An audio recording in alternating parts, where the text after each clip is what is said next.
The most disturbing videos ever caught on camera.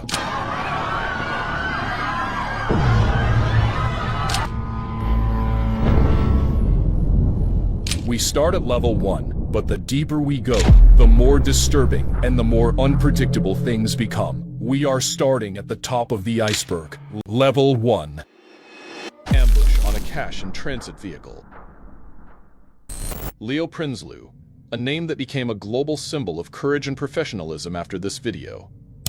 He, a former police sniper and member of South Africa's Special Forces, with 12 years of experience, was escorting a valuable cargo in an armored vehicle in Pretoria on April 21, alongside his colleague Lloyd Mathombani. Everything seemed routine until, suddenly, the sound of gunfire shattered the silence. Their vehicle came under a hail of bullets fired from 2 other cars. The robbers were attacking with AK-47 rifles. What sets this video apart from others like it is Leo Prinsloo's reaction. With utter composure, he takes control of the vehicle, executes a professional maneuver, changes course, and even drives toward one of the attackers' cars to force them out of the way. All the while, under a barrage of bullets, he instructs his visibly terrified colleague to ready the rifle and contact the control center. Remarkably, his colleague, Lloyd Mathombani, had only been with the company for 4 days, and this was his first experience of armed conflict. Yet, he follows Leo's instructions effectively. After a breathless chase, Leo stops the vehicle, takes the rifle from his colleague, and steps out to confront the robbers. But it seems their fierce resistance intimidated the attackers, who fled without stealing any money.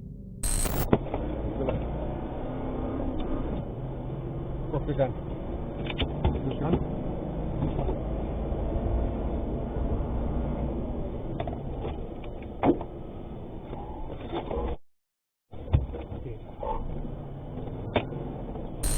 This video, viewed millions of times worldwide, sparked widespread discussion about the dangerous conditions faced by cash and transit drivers in South Africa. After the video went viral, Leo Prinsloo and his family were placed under police protection due to death threats. This video is a perfect example of professionalism, bravery, and emotional control in a crisis. Leo Prinsloo, relying on his years of experience in special forces, not only saved his and his colleagues' lives, but became a national hero in South Africa and a global legend. Restless shark in the Pacific Ocean. On March 23, 1994, near Easter Island, a research vessel was studying the climate of that part of the Pacific Ocean. The crew, finding the water conditions favorable, decided to take a break, dive in, and enjoy a pleasant afternoon swim. But after about an hour, a terrifying event unfolded. A large shark began approaching the swimmers. When they noticed, their screams echoed, and they realized their only chance of survival was to reach the boat. The distance, however, was too great for them to outswim the shark. Matt Ofsthus, a senior crew member, took charge of a rescue boat to aid those in danger. The first to be injured was Phil Buffington, whose leg wound was so severe it required over 50 stitches. The unluckiest victim, however, was someone else. Heather Boswell, a 19-year-old student intern aboard the vessel, caught the relentless shark's attention most of all. The atmosphere was chaotic, with everyone shouting, calling out to the young woman, desperate to save her. But the shark locked its powerful jaws onto her legs, refusing to let go. The red of her blood began staining the water, while the rescue team fought to injure the shark and pull Heather to safety. The situation was so tense that the cameraman recording the scene often forgot he was holding a camera, frantically moving about. Much of the footage is blurry, capturing only the sound of screams.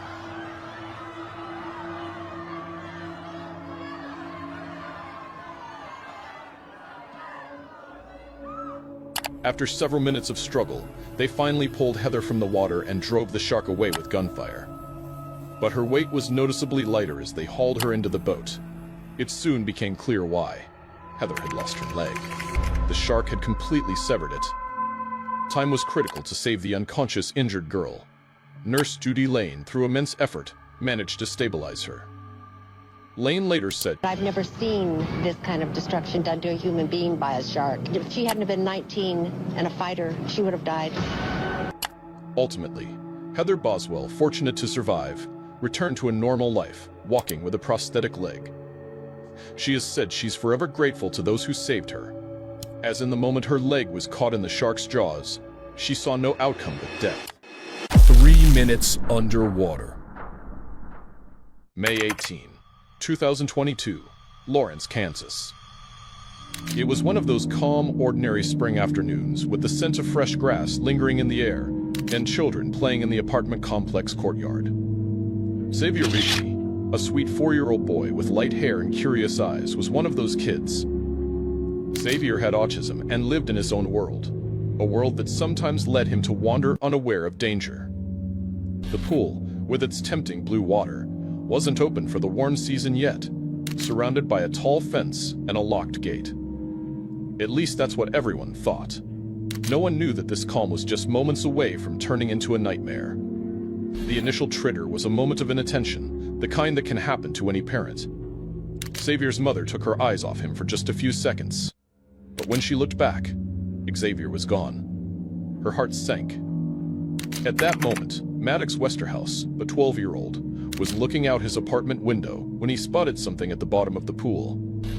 At first, he thought it was a toy or a bag, but then he recognized the shape of a small body. This was the turning point. The moment a crisis became a race against death. Maddox didn't make a wrong decision. On the contrary, he made the decision of a hero. With all his might, he shouted, "There's a kid at the bottom of the pool."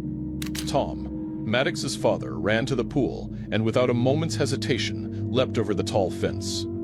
The splash of cold water shattered the afternoon's silence. When Tom pulled Xavier's lifeless body from the bottom, the boy looked like a rag doll, limp and motionless. He laid him beside the pool. Xavier's face was blue, and he wasn't breathing. Tom, who had taken first aid courses, began CPR. The sound of his own ragged breaths mixed with the pressure he applied to Xavier's frail chest. 1, 2, 3, 4. Time stretched, each second feeling like an hour. The chlorine taste of the pool water mixed with the bitter tang of fear in his mouth. Under his breath, he repeated one thing. "Come back, boy. Come back." After 3 minutes and 22 seconds of hell underwater, just as hope was fading, Xavier suddenly coughed violently, water spurting from his mouth. The sound of approaching ambulances was now the sound of salvation, not danger. The post-crisis scene wasn't a battlefield, it was the scene of a miracle.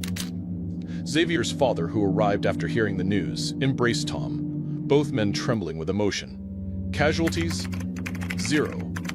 Injuries? None. Just a 12-year-old hero whose sharp eyes changed fate, and a father who was willing to leap over the wall of death to save a child's life. The families were forever bound. Sometimes the greatest tragedies are averted because guardian angels live right next door, turning an ordinary day into an eternal memory of courage. Unlucky or lucky skydiver. In 2012, a skydiver, accustomed to jumping from great heights, decided to leap from a towering structure, approximately 120 meters tall, in Russia. He brought along a close friend to film and document the entire jump. After climbing the structure, the camera starts rolling, capturing the adventurous man preparing for his leap. He removes his gloves, tucks them into his pocket, assesses the height for a few seconds, and finally positions himself at the edge of the precipice, ready to jump. The weather appears bitterly cold, with both men bundled in layers of warm clothing, and the ground below, where he was to land with his parachute, is blanketed in a uniform layer of snow. An eerie silence pervades the video. His friend says nothing, allowing him to focus fully on this dangerous maneuver. The base jumper finally leaps. His friend, filming and watching the descent, waits for the parachute to deploy, but tragically, it never does. From a height of 120 meters, the jumper plummets in freefall, crashing hard into the snowy ground below. The cameraman, unsure how to react to this horrific incident, stands in shocked silence for a few seconds, staring at his friend and keeping the camera steady. Eventually, he begins descending the tower, and the video ends. The most astonishing part of the story, however, is that according to reports and news, the man survived this fall. Though he suffered severe injuries to his spine, pelvis, and legs, the snow on the ground apparently cushioned the impact just enough to save his life. After 3 months, he was able to walk again and return to a normal life. Level 2. Iraqi Wedding. On Tuesday, September 27, 2023, around 8 p.m., at the Al-Haytham Wedding Hall in southeastern Mosul, everything was calm and beautiful. The Al-Haytham Wedding Hall was filled with guests, about 800 people. Everywhere was brimming with light, color, and joy. The bride and groom were dancing in the center of the hall, smiling and savoring a night meant to be unforgettable, surrounded by everyone gathered around them. The music blared and many guests had formed a circle around the couple. It seemed nothing could shatter this dreamy night. Everyone was captivated by the bride and groom's dance when suddenly, a small spark flared near the candles and fireworks. At first, no one took it seriously. There were plenty of candles lit throughout the hall, and they assumed it was just one of them. But in mere seconds, the flames leapt to life. Suddenly, everything unraveled. The small flickers joined together, growing larger and larger, as if the entire ceiling had caught fire, poised to swallow the whole hall. Thick smoke flooded the air. In an instant, the laughter and music vanished, replaced by screams and shouts. People bolted toward the exits. Panic seized everyone, each person desperate to save themselves. With 800 people in the hall, they all surged toward the doors at once, and chaos erupted. Some fell to the ground. Others tried to clamber over them. The smoke thickened, choking the air, making every breath a struggle. Amid it all, many were still dazed. Some searched frantically for their children, while others could only scream. Worse still, there were no fire alarms in the hall to warn of the blaze, meaning the absence of fire alarms left many guests blissfully unaware of the dire situation unfolding around them. The flames devoured the entire hall, decorations, curtains, and the whole ceiling ablaze. According to reports, the fire sparked from the fireworks and candles used in the ceremony.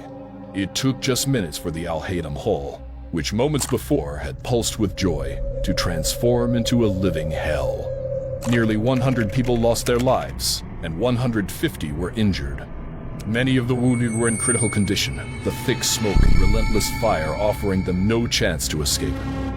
That night, what was meant to be a sweet memory for bride, groom, and guests turned abruptly into one of Mosul's most bitter tragedies. Ambush in Nairobi, Kenya. Brian and Lauren Swenson, an American couple from Utah, along with their 3 children, had moved to Nairobi, the capital of Kenya, to start a CrossFit gym. They were seeking a new life filled with adventure, but they never imagined that this adventure would bring them within inches of death. On November 30, 2018, Brian and Lauren were driving on a dirt road near the town of Maimahiu. 2 of their trainers, Shiv and Collins, were in the car with them when they suddenly encountered a strange scene. A white van was blocking the road. Lauren later said in an interview, "I thought maybe it was dropping somebody off," but Shiv and Collins both immediately knew something was amiss. Suddenly, 3 men armed with behind the van and charged toward their car. Brian, with remarkable composure and speed, put the car in reverse to roll up his window, which was down, preventing the machetes from entering the vehicle. 411. Then, with a swift move, he shifted gears again and sped past the attackers. Drive forward, cross. Just drive forward. Drive forward. Hey! The assailants threw their machetes at the car, but fortunately, no one was harmed. The couple had captured this terrifying moment on their dashboard camera and later shared it on Facebook. The video quickly spread worldwide, shocking viewers. Brian wrote in his Facebook post that one of the attackers also had a gun, but couldn't draw it from his waist in time. Lauren Swenson said in interviews that she was shocked by the incident and never expected such a thing in Kenya. "I really didn't process what was happening as dangerous." They said they were lucky to escape the ordeal unharmed. After the incident, police arrived at the scene and gunfire was heard, but it remains unclear whether the attackers were apprehended. This event serves as yet another reminder of the dangers of traveling in certain parts of the world. Kenya, despite its natural beauty and abundant tourist attractions, faces security challenges. The couple, through their bravery and quick thinking, managed to escape a highly dangerous situation. But this story could have had a far darker ending. Level 3. Arson by an ex. A strange and terrifying arson incident occurred in San Lorenzo, California, USA, The story of a fire at Jill Nielsen's apartment, where she lived with her fiancé, is one of the most unique, intriguing, and horrifying incidents to have taken place. According to Jill, the fire at her apartment's entrance had happened twice in a row, set by an unknown individual. This led her to suspect that someone with a personal grudge was targeting her. After consulting with her mother, they decided to install a security camera in the hallway outside her apartment, positioned to clearly capture the full body and face of the culprit. Jill was anxious and terrified. If your front door catches fire twice, you can't live peacefully knowing someone out there won't rest until they've harmed you. But amidst her fear, Jill knew that if there was a next time, the perpetrator's identity would be revealed and the matter would be resolved. That day finally arrived, and Jill's clever plan paid off.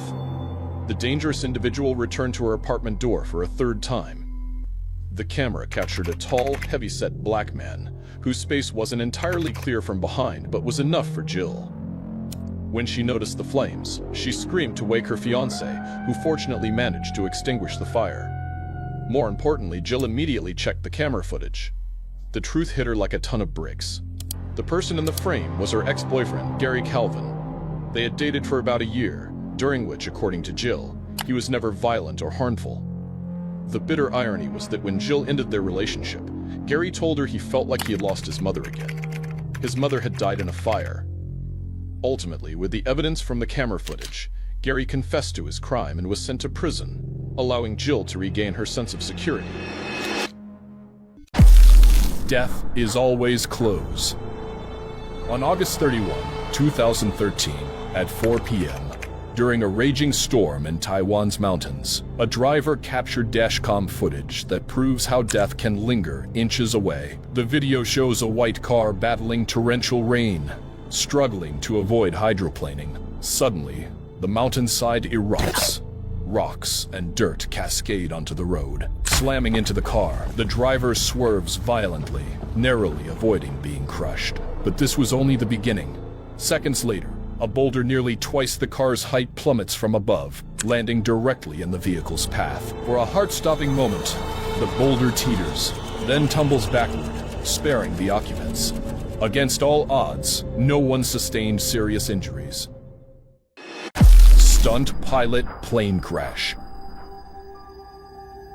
Paul Mantz, born August 8, 1903 in California, USA, is considered one of the greatest stunt pilots in the country's history. Having learned to fly at age 17, he developed exceptional skill in controlling all types of aircraft, which eventually led him to a career in Hollywood stunt flying. Not only was he a remarkable and professional pilot, but he later co-founded a company, Tallman's Aviation, with Frank Tallman, providing flight services and stunt work for films. With over 25,000 hours of flight experience, Mantz became a favorite among Hollywood producers and directors. Some notable films where he performed stunts include Airmail, 1932, Only Angels Have Wings, 1939, and The Wings of Eagles, 1957, collaborating with major figures like Howard Hawks and John Wayne. However, Paul Mantz's final flight failed to replicate his past successes, ending in a tragic accident. On July 8, 1965, the skilled pilot was set to perform stunts for another Hollywood film in the desert region of Yuma, Arizona. The film, Flight of the Phoenix, used a simple, custom-built aircraft from Tallman's Aviation to capture the desired flight scene. Mantz was joined by 64-year-old co-pilot Bobby Rose to assist in the flight. In their first take, they successfully executed a decent flight for the film. But the director, wanting to ensure the best footage, asked Paul to perform the flight again for a better shot. Initially, everything seemed ready for takeoff. Paul warmed up the engines and lifted the plane from the launch pad. But an unbalanced weight in the aircraft's tail, combined with the stress of takeoff, disrupted the plane's balance and control.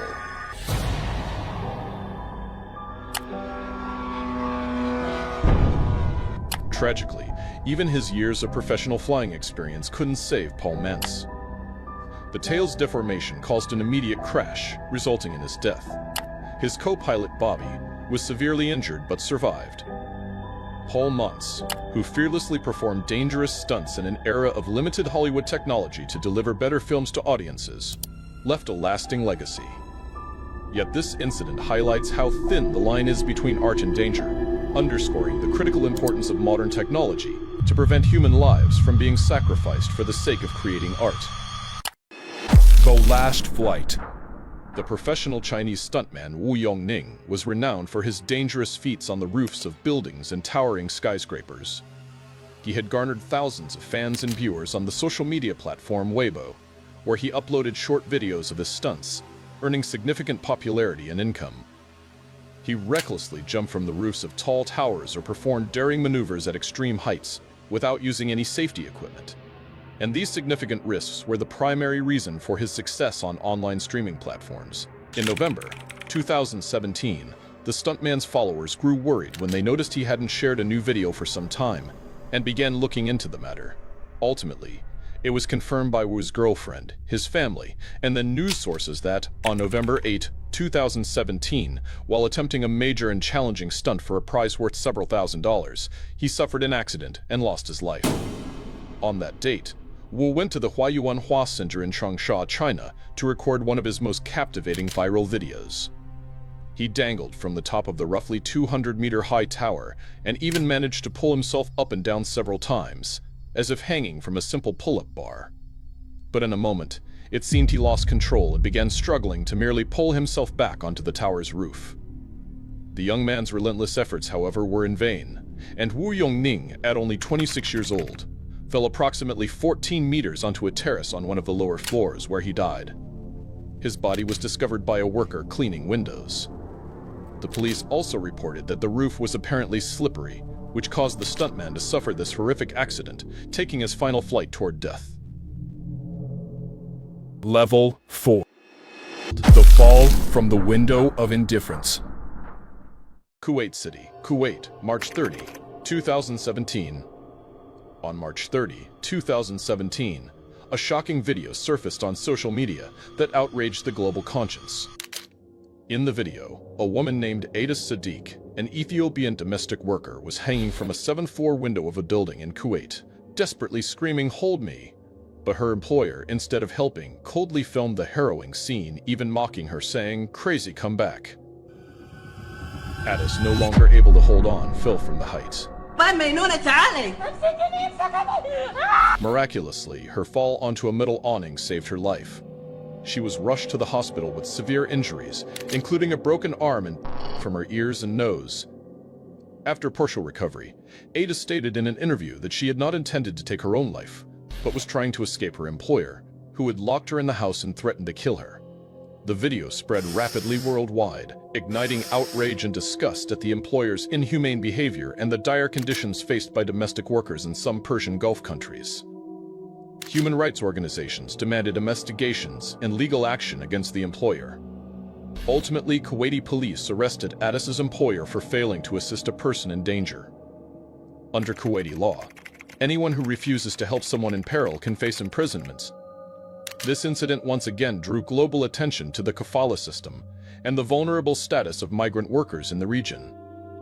Many of these workers, who migrate from African and Asian countries in search of work, face abuse, exploitation, and violations of their basic human rights. Ada Sadiq's story, though it had a miraculous ending, sounded a serious alarm for the global community, highlighting the urgent need for legal reforms and greater oversight of these workers' conditions. The Inventor's Fall from the Eiffel Tower. On February 4, 1912, in Paris, France, Reichelt, an Austrian-Hungarian tailor living in France, set out to conduct a daring experiment.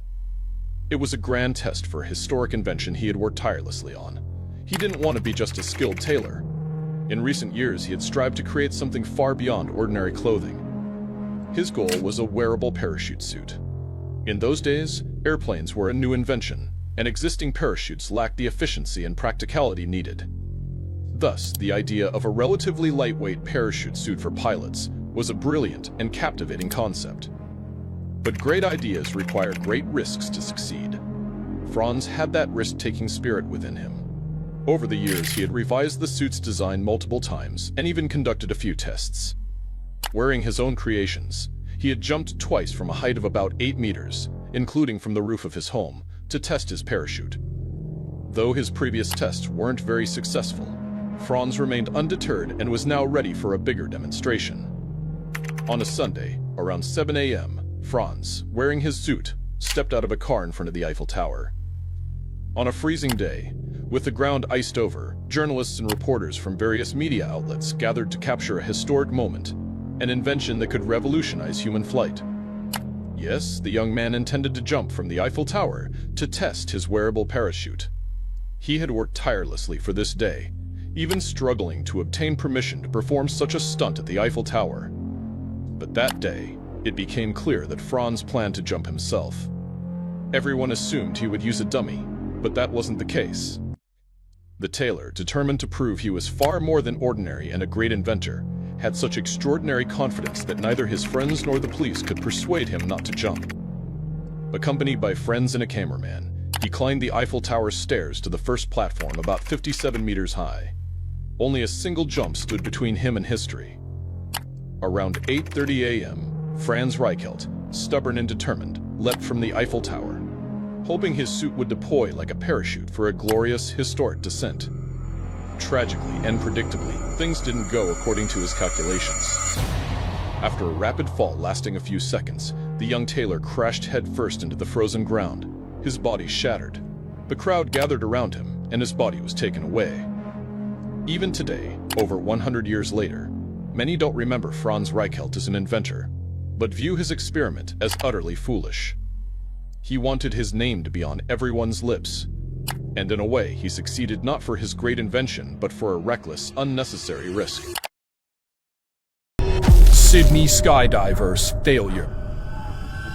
On July 2017, around 2 p.m. in Australia, Mario Lo KY, a 29-year-old from Singapore, had recently moved to Sydney for work. He'd landed a job at Credit Suisse, and everything seemed to be falling into place. But that day, he made a decision that ended his life. He had revealed that he had acrophobia, the fear of heights. It was his first skydiving experience. A GoPro camera, carried by a fellow jumper, captured the moment before the leap. In the footage, Mario sat in the plane, the roar of the engines loud, everyone laughing and buzzing with excitement. Behind him was Adrian Lloyd, a seasoned instructor said to have completed over 10,000 jumps. His presence reassured everyone that nothing could go wrong. The plane climbed to about 4,200 meters. Mario and Adrian stood, then jumped, the last time anyone saw them alive. The parachute that should have opened didn't. What exactly happened in that moment remains unclear.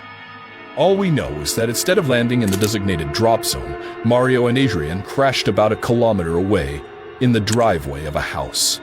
They hit the ground hard and died instantly. Sydney skydivers, the company running the jump, claimed it was the first fatality in a train dive in their 40-year history. But later, it emerged that they'd had 6 other fatal incidents in the past 16 years. Level 5. The Arlington explosion. Around 1 p.m. on December 4, 2023, the calm of the neighborhood in Arlington, Virginia, was shattered by the sound of rapid gunfire. But these weren't bullets. James Yu, a 56-year-old resident of a duplex in the area, was firing a flare gun into the sky. Terrified neighbors, alarmed by this bizarre behavior, immediately called the police. This was the start of a saga that, hours later, would end with one of the most massive domestic explosions ever captured on camera. James Yu was no ordinary figure. On social media, he portrayed himself as the victim of a grand government conspiracy, believing that U.S. security agencies were out to defraud him. His strange posts and lengthy rants were filled with conspiracy theories and distrust of the system. Neighbors had already noticed his erratic behavior, from covering his windows with black trash bags to stockpiling large amounts of lighter fluid and charcoal. That day, James fired over 40 flares, and when police arrived at his door, he had completely barricaded himself inside. The police's attempts to negotiate and get James to surrender dragged on for hours. They tried to communicate with him, but instead of giving up, James began shooting at the officers with a real firearm. The situation grew increasingly dangerous, and the police decided to use an armored vehicle to breach the house. Just as the special forces prepared to enter around 8:25 p.m., a colossal explosion rocked the entire building. Flames shot meters into the sky, and the blast shockwave was felt kilometers away. The duplex was reduced to a pile of ash and rubble. Footage of the explosion captured by police body cameras and even neighbor security cameras spread rapidly worldwide, leaving everyone in shock. Fortunately, despite the blast's intensity, no police officers or nearby residents were seriously injured. But James Yu's fate remained unclear. The next day, among the debris, the remains of James Yu's body were found. Subsequent investigations revealed that he had stockpiled about 35 gallons, over 130 liters of gasoline in the basement of his home. And it appeared he deliberately triggered the explosion. His exact motive was never determined, but it seems this was his final tragic attempt to draw attention to the conspiracy he alone believed in. Heart-stopping moment. On July 29, 2024, a dashcam video uploaded to X sent shockwaves across India. The clip reignited urgent calls for every driver in India to install a dashcam, and for good reason. The footage begins instantly. Car driving at normal speed through a bustling street, but the driver's instincts scream danger. An inexplicable urge forces them to slow down. Seconds later, a child tumbles off a motorcycle directly into the car's path. Had the driver braked even 1 second later, the family would have lost their child. Investigators later noted the motorcycle's violent wobbling likely overpowered the boy's grip, sending him flying into traffic without warning. But online debates raged. Critics accused the parents of staging a crash scam, a common scheme in India where fake accidents are used to extort money. Yet the footage reveals a darker truth. A split-second delay, and this would have been a tragedy, not a conspiracy. Madness on the motorway. May 17, 2008, Missex Motorway, United Kingdom. It was one of those days when the asphalt warmed under the spring sun, yet an eerie chill hung in the air. It all began with a strange phone call to the police. A bus driver was concerned about two of his passengers, Swedish identical twins, Ursula and Sabina Eriksson. They had abruptly gotten off the bus mid-journey, for no apparent reason, and were now walking along the edge of the country's busiest motorway, dressed in dark clothing. No one, not even the police rushing to the scene, could have guessed this was just the start of a frenzied and bloody chain of events. The twins, as if from another world, paced the motorway's shoulder, muttering incomprehensible things under their breath. The calm on their faces was more terrifying than the danger itself. The initial spark of tension was their illogical presence amidst all that speed and peril. Police and a documentary film crew covering traffic patrols arrived to help, but the twins were restless, as if an invisible force was pushing them toward disaster. The crisis escalated step by step. When the police tried to speak with Sabina, she said with a chilling calm, "I know you're not real." Then the turning point struck the moment when hidden madness turned into a deadly act. The other one, she's gonna run it. Oh no! Without warning, Ursula broke free from the police and ran straight into the motorway. It wasn't a decision. It was a surrender to darkness. The screech of an 18-wheeler's brakes tore through the air. Ursula's body was flung into the air like a doll, landing on the asphalt with a sickening thud. But this wasn't the end. Mere seconds later, as the police stood frozen, Sabina, with an eerie smile, repeated the act, throwing herself in front of a Volkswagen Polo. B3 on arrival, both females have ran out into the carriageway. The sound of shattering windshield glass mingled with the impact of her body on metal, completing a symphony of horror. She lay unconscious for 15 minutes. Both had survived, as if death itself rejected them.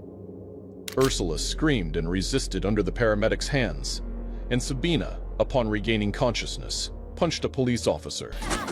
No! No! The scene was like a deranged circus, filled with sirens, shouts, and disbelief. The aftermath was unbelievable. Two women severely injured yet miraculously alive. Ursula was taken to the hospital. Sabina, inexplicably, was released after a few hours in custody, but this shared madness demanded another victim. The next day, Sabina met a man named Glenn Hollinshead, a kind-hearted 54-year-old citizen who offered her shelter out of compassion. In his home, Sabina stabbed this innocent man to death with 4 strikes and fled. The final toll of this chain of madness: 1 man, 2 women severely injured, and a family forever bereaved. Reactions were a mix of shock and confusion. How could the justice system allow a woman in such a mental state to walk free? The case became a classic example of folie à deux, a rare psychological disorder where one person's delusions infect someone close to them. But no psychological analysis can undo the loss of Gwen Hollinsed's innocent life. Storm Yelenia.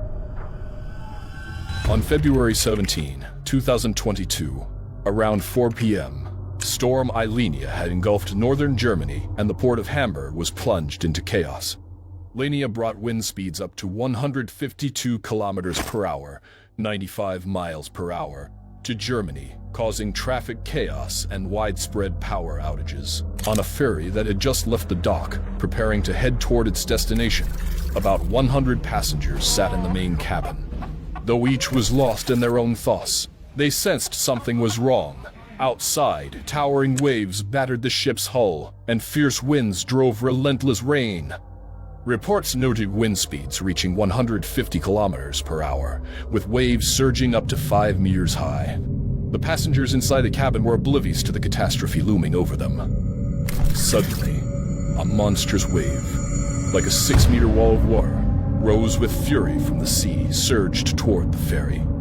The passengers barely had time to grasp what was happening when the waves struck the cabin's front windows with a deafening roar, like a bomb exploding. The thick glass, meant to withstand anything, shattered like eggshells. Shards sprayed through the air like rain, and icy seawater surged into the hull with ferocious force. Within seconds, water rose to the passengers' knees. Chairs toppled, trays of food and drinks floated in the flood, and a metal table bolted to the floor was torn loose, crashing against the hull. Screams and shouts of passengers mingled with the howl of the rushing water. The cabin, warm and calm moments before, had become an apocalyptic nightmare. Passengers leapt from their seats in terror, gripping the hulls. The frigid seawater, laced with glass shards and plastic debris, swirled deeper with each new wave. Crew members shouted for everyone to move to the back of the hull, but the relentless waves only worsened the chaos. Every passenger feared they would drown, certain this was the last time they'd think of their families and loved ones. Miraculously, no one died. A few passengers were hospitalized for cuts from glass shards and shock, but all survived. A stranger in the dark of night. July 13, 2015, Bridgend, Wales, UK. The safest place in the world for anyone is their home. A sanctuary where you escape the chaos of the outside world and lay your head on the pillow at night with peace of mind. But what happens when you realize that sanctuary is no longer safe? What happens when you discover that while you and your children were fast asleep, a stranger, just a few meters away, was trying to breach your personal haven? This is the story of Lisa Mackenzie, a single mother in the small town of Bridgend, Wales. It all began a few weeks earlier. Lisa, a care center assistant and mother of 2, noticed strange, deep scratches on the lock of her back door. At first, she thought it might be her kids doing or an accident. But a little further away, she found a piece of metal wire shaped like a hook. It was actually a piece of a car windshield wiper blade, skillfully bent as if to pick the lock. That's when Lisa's unease began. She felt someone had tried to break into her home. Although the police initially found nothing suspicious, Lisa couldn't shake the bad feeling. She decided to invest in a £350 CCTV system for peace of mind, a decision that soon proved to have saved her and her children's lives. Weeks passed, and Lisa was beginning to forget the incident. Until the morning of Monday, July 13, when she noticed the back garden gate was left open. Her suspicions reignited, and she checked the footage from her CC feed. It was around 1:15 a.m. The air was dark, and silence enveloped everything. Suddenly, a shadow entered the camera's frame. A man in a large hooded jacket, his face obscured, crept cautiously into the garden.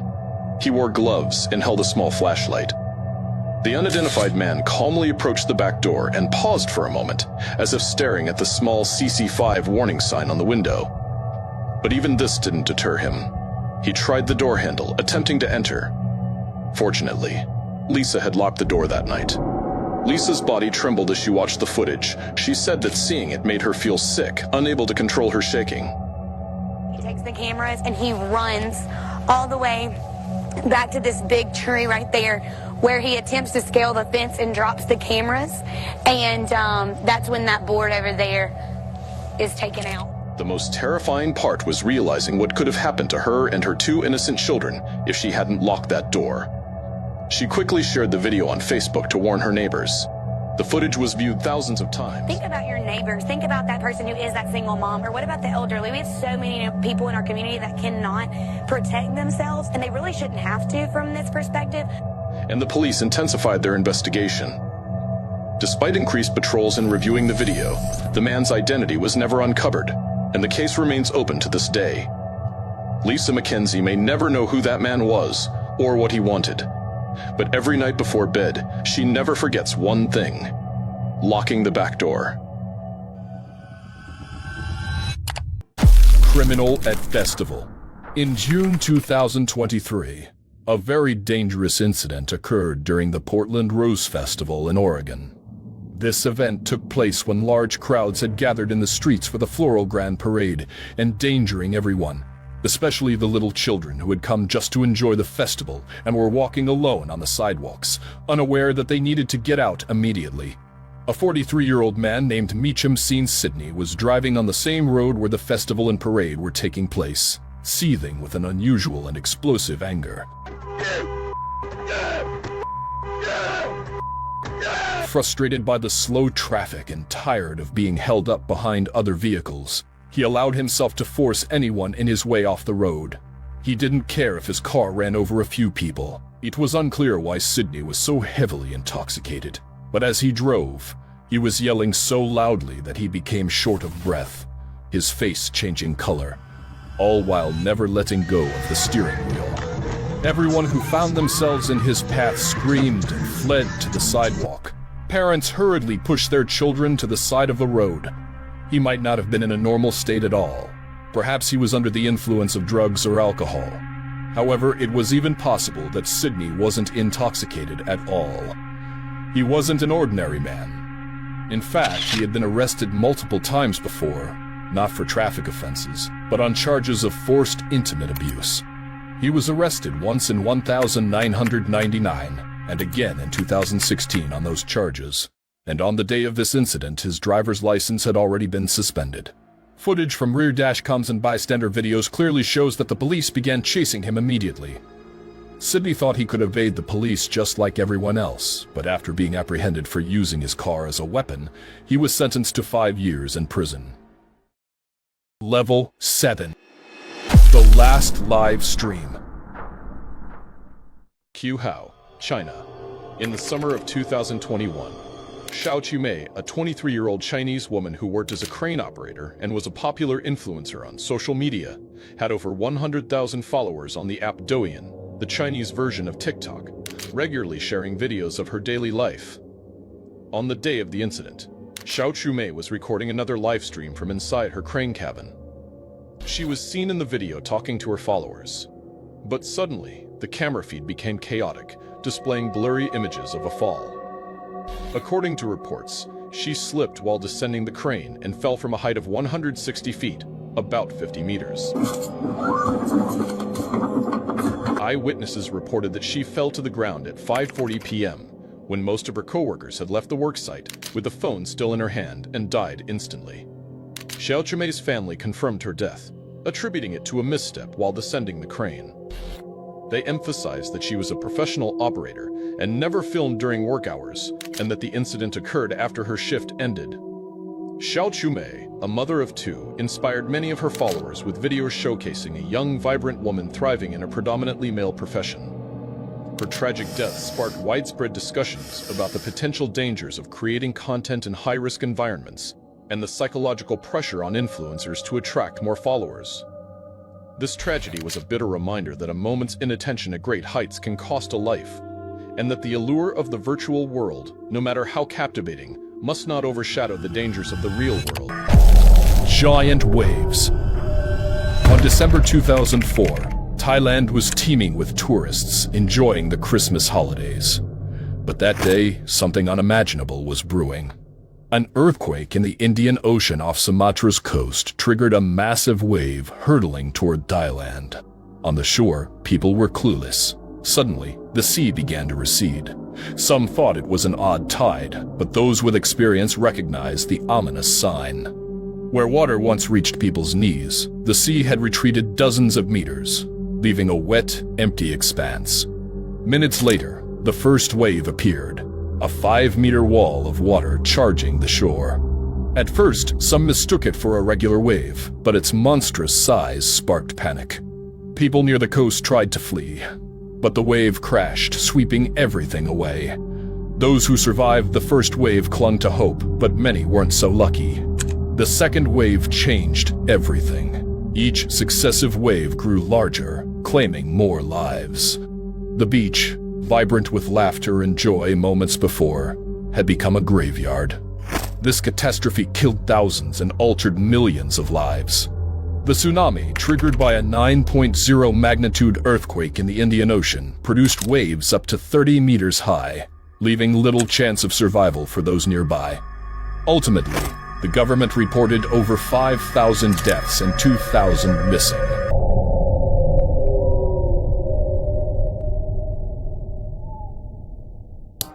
Chainsaw in the nursing home.